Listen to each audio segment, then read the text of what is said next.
Okay guys, our next recipe. It seems a bit daunting because there's a lot of ingredients. Don't be daunted because this is one that you'll do very similar in a restaurant. And it's a lot of ingredients, but it's actually a very simple concept. We make a curry paste and we make a sauce. Once the sauce is done, we poach the fish and the mussels and prawns in that sauce. Okay? So first and foremost, we do need to make our curry paste. Here I've got turmeric underneath there, curry powder, coriander seeds, cumin seeds, shallots, lemongrass, ginger, red chili, curry leaves and garlic. Okay, this can all go into a blender. Okay, so with regards to you guys, we will make this paste for you. We're well aware that you may not have a food processor at home, so we'll make this paste for you and send it to you in your box of items. Okay, so we're going to blend this, and just to bind it, we're going to drop in a little bit of vegetable oil.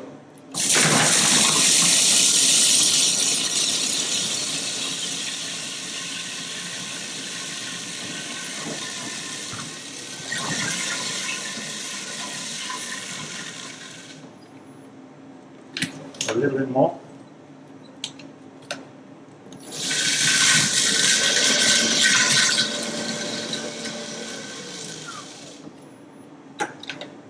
There we have nice curry paste. So as you can see, that's good to go.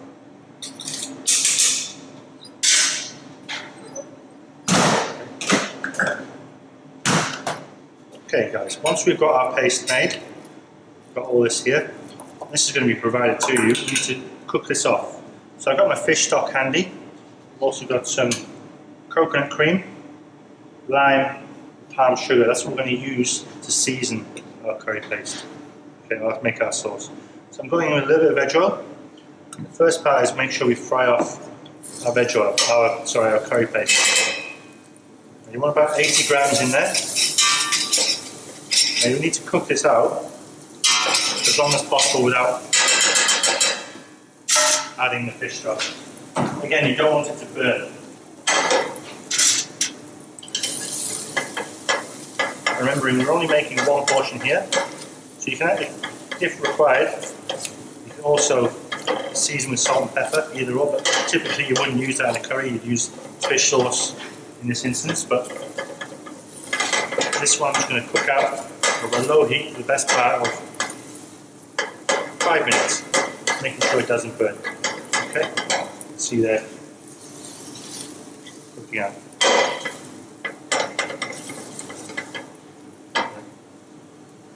Okay chefs, now I've been cooking this out for a little bit. I'm now going to deglaze my fish stock.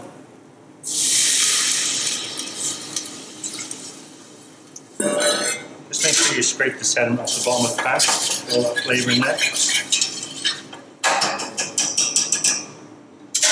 Next thing that's going to go in is my coconut cream. Now this can go in probably a little bit later, so I want to reduce this fish stock a little bit and then add in the coconut cream, lime and the palm sugar. So this should all be done to taste, so I encourage you guys to work with this. Obviously I can't be there to taste the food for you, but I'm going to go back 3 or 4 times just tasting them and getting the liquid to the right consistency. So this will reduce a little bit, and if at home your curry seems a bit liquidy, you can always stick in with a touch of arrowroot or corn flour, but to be honest, as long as you don't overcook your seafood, your curry shouldn't be thin. If you overcook these, that will release all the juices into the broth, and therefore you will have a thin, watery curry. And that's not what we're looking for. You want to reduce this down, add in the coconut cream. Remember, you're only doing one portion, season with lime, palm sugar. Okay?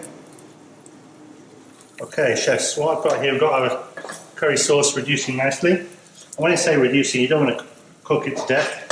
Just gently cook out those spices and be nice and fragrant. What I am going to do is add in my coconut cream. And once this coconut cream goes in, just be wary, you don't want to boil this now too aggressively, because it can split the cream. I'm going to bring that back to the boil, just season it up with some lime zest.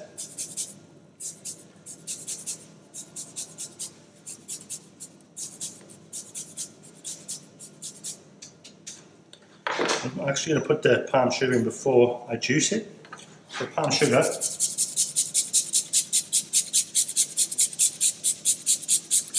if at home you haven't got a microplane, just pop your palm sugar in the microwave in 5-second bursts until it softens.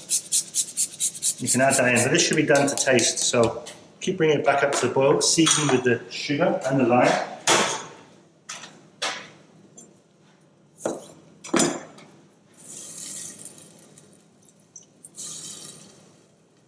We'll leave another half just for later on. So that's my sauce happening. Now I just want you to have a look at what I have here.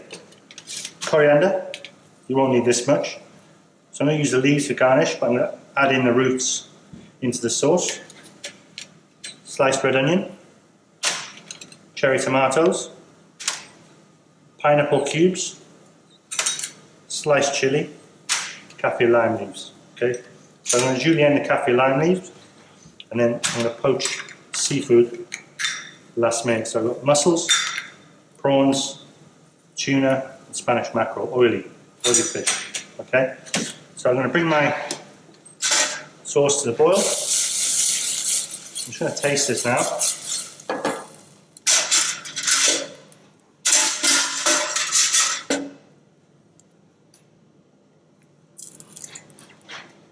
So it definitely needs more lime, more palm sugar.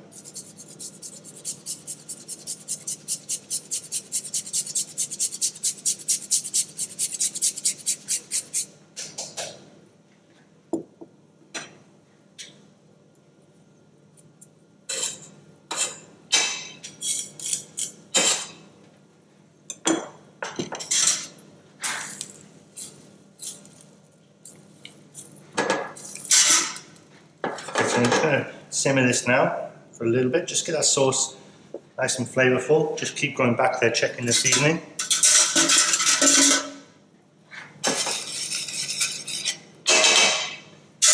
So again, just keep going back and forth. You may need some salt perhaps, or fish sauce if you have it to hand.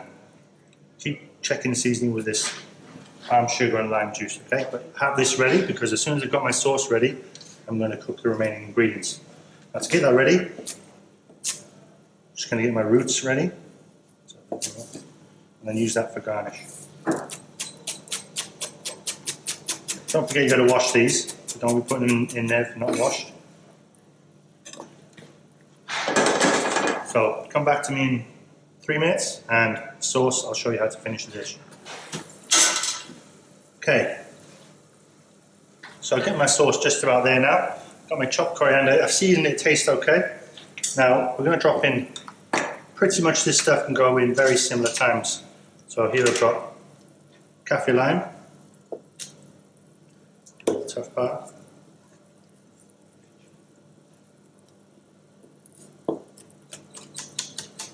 Along with my coriander.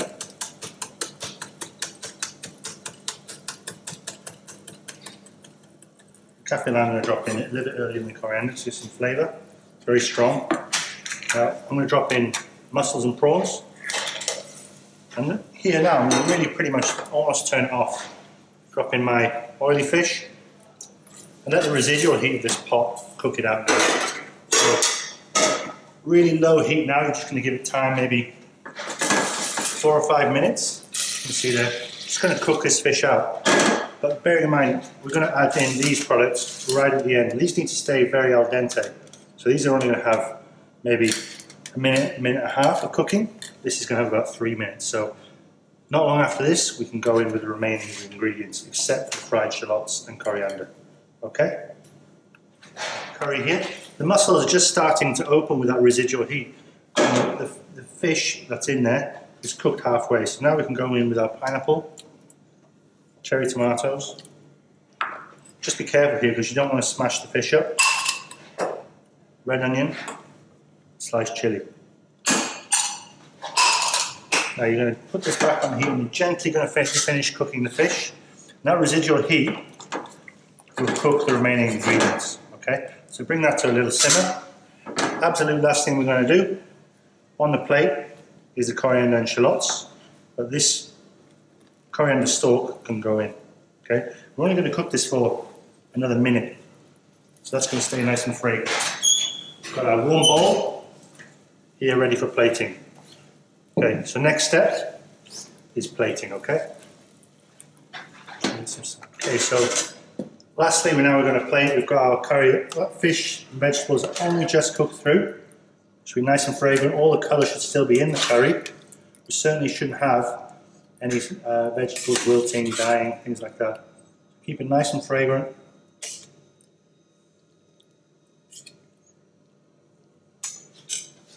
We go with our mussel in there.